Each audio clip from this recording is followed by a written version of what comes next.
सकता है, हमारे जीवन का कल्याण हो सकता है और हमारा जीवन आनंद में हो सकता है। यह तेरा अवसर, यह तेरी बार, मानुष जन्म दुर्लभ है, होत न बार बार। कभी मिलेगा ही नहीं ये मौका, ना आप होंगे यहाँ पर, ना जो बोल रहा है वो होगा और ना जो सुन रहा है वो होगा।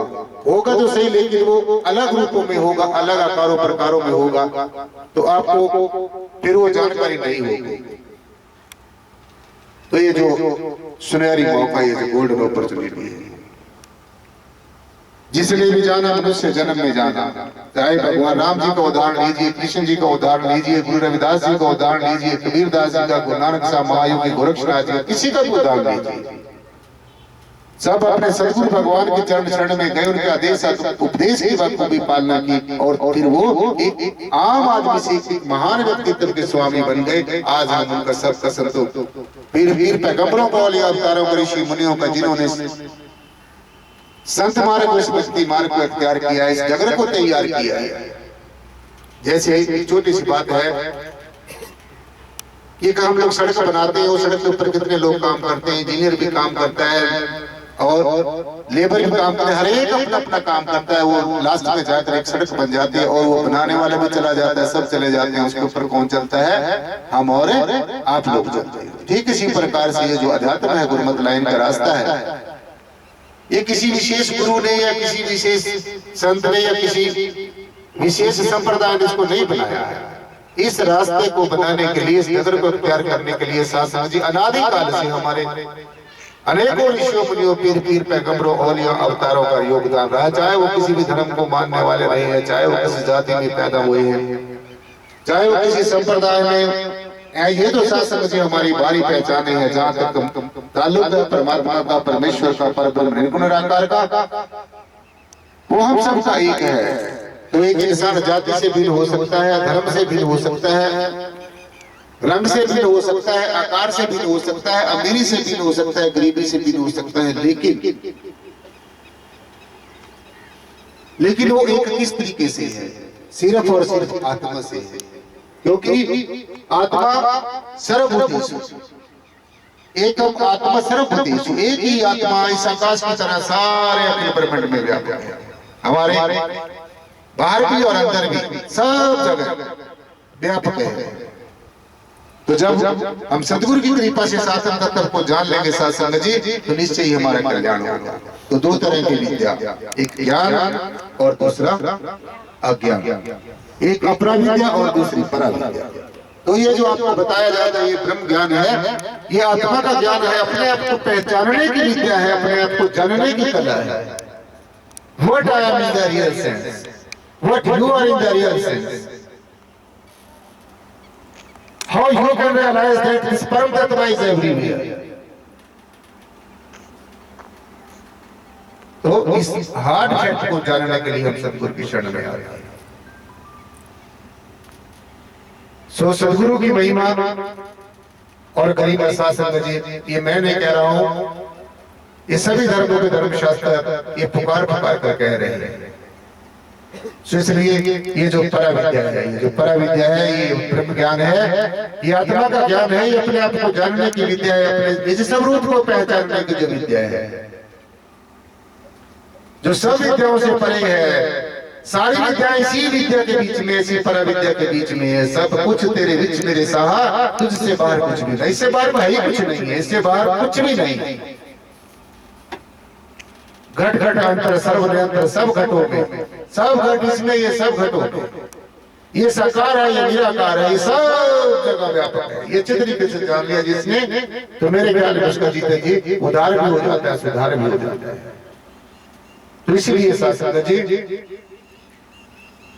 जो परा विद्या है, उसके साथ साथ में अपरा विद्या भी, जो मायावी विद्या है, जो राजसी विद्या है, तामसी विद्या है, सात्विक विद्या है, लेकिन ये जो परा विद्या है, यही परा शक्ति है। जितने भी अगले ब्रह्मांड में अनेकों दिव्य शक्तियां काम करती हैं, लेकिन सब शक्तियों की जो सरताज है, यही परा शक्ति है, यही महामाया है। और ये जो माया है, इसके साथ साथ में मायापति भी साथ में है। साकार और निराकार का जो ये भ्रम है, ये भी जानना चाहिए। परमात्मा साकार भी है, निराकार भी है। दो ही अभिव्यक्तियां परमेश्वर की हैं, दो अभिव्यक्तियां, एक साकार और दूसरा निराकार। सगुण ब्रह्म, निर्गुण ब्रह्म, स्वयं परमेश्वर खुद ही अपने आप ये खेलने वाला है और अपने आप इस खेल को खिलाने वाला है। आप प्रभु आप पूर्ण रहा प्रभु आप अनेक विस्तार एक से भय, जब एक आराधा तो प्राचीन में, जब एक को जान लिया, हम सबका परमपिता परमेश्वर एक ही है। फिर जान लिया, इसको जानकर वैसे से जीवन में धारण कर लिया, क्योंकि साथ संगत जी जो हम अपने अंतःकरण में सोचते हैं वही हमारे मुखमंडल पे आ जाता है। जो मुखमंडल पे आ जाता है वो विचार हमारे जीवन में वैसा ही असर करते हैं, और हमारे ऊपर ही विचार असर नहीं करते, हमारे पड़ोसियों के ऊपर भी उनका असर होता है, हमारे आसपास भी असर होता है। तो निश्चय ही जो सकारात्मक दृष्टिकोण है, जो पॉजिटिव अप्रोच है, वही हमारे जीवन में सार्थक सिद्ध हो सकती है। और अनाप शनाप जितना भी सत्संग जी, ये संसारिक जंजाल है, इसका ना कुछ मिला किसी को, ना कुछ मिलने वाला है। और आज मेरे कहते ना काम मिल साध संगत भजे केवल, बस एक नाम भक्ति, गुरु भक्ति। और जो गुरु भक्ति है वो ज्ञान से, कर्म से, योग से, सभी पूजा पद्धतियों से सबसे श्रेष्ठ कौन सी भक्ति है? गुरु भक्ति। कौन सी भक्ति है? गुरु भक्ति, प्रेमा भक्ति। जो सदगुरु का हो जाता है फिर सब उसके हो जाते हैं, जो इसका हो जाता है फिर सब उसके हो जाते हैं, और जो इसके गुण गाता है फिर सब उसके गुण गाते हैं। आज जैसे हमारे सदगुरुदेव, चाहे बेशक हमारे बीच में शरीर रूप में नहीं है, लेकिन अपने ज्ञान से, अपनी योग युक्ति से, अपनी सोच से, अपनी दृष्टि से वो हमेशा हमारे साथ।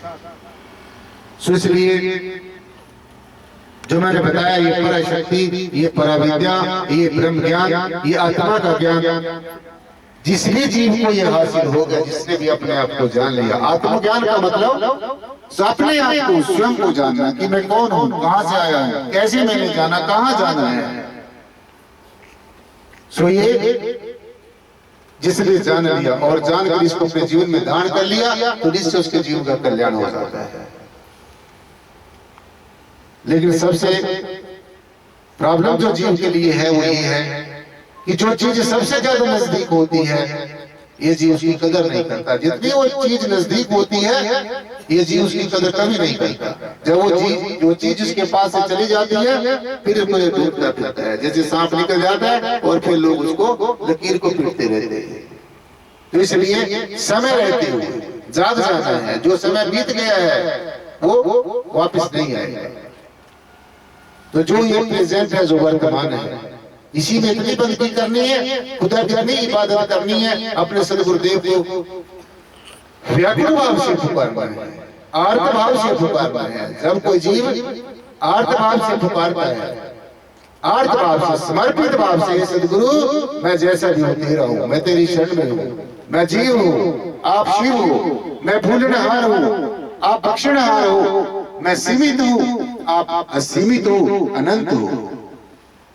तो जब आप समर्पित भाव से, मनसा वाचा कर्मणा, मन से, वचन से, कर्म से, जब हम सदगुरु के हाथ में अपना हाथ देकर बैठेंगे साथ संगत जी, तो फिर हमारी बात बनेगी।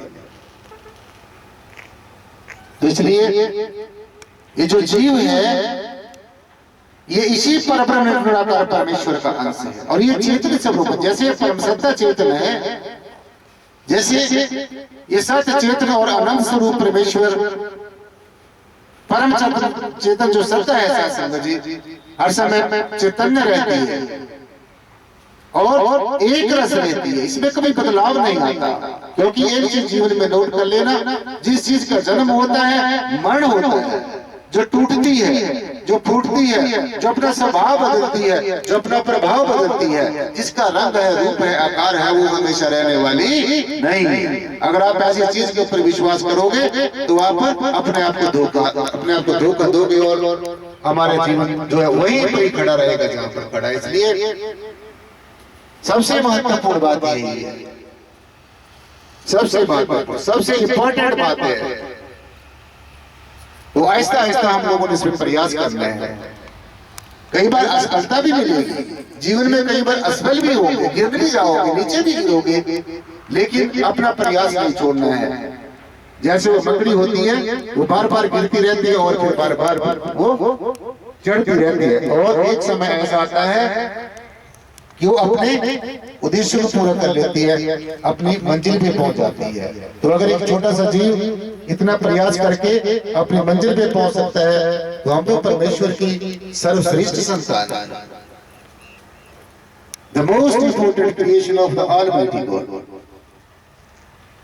ये जो जीव है, ये जो इंसान है, जो आप और हम हैं, ये परमेश्वर का ज्येष्ठ पुत्र है, ज्येष्ठ पुत्र।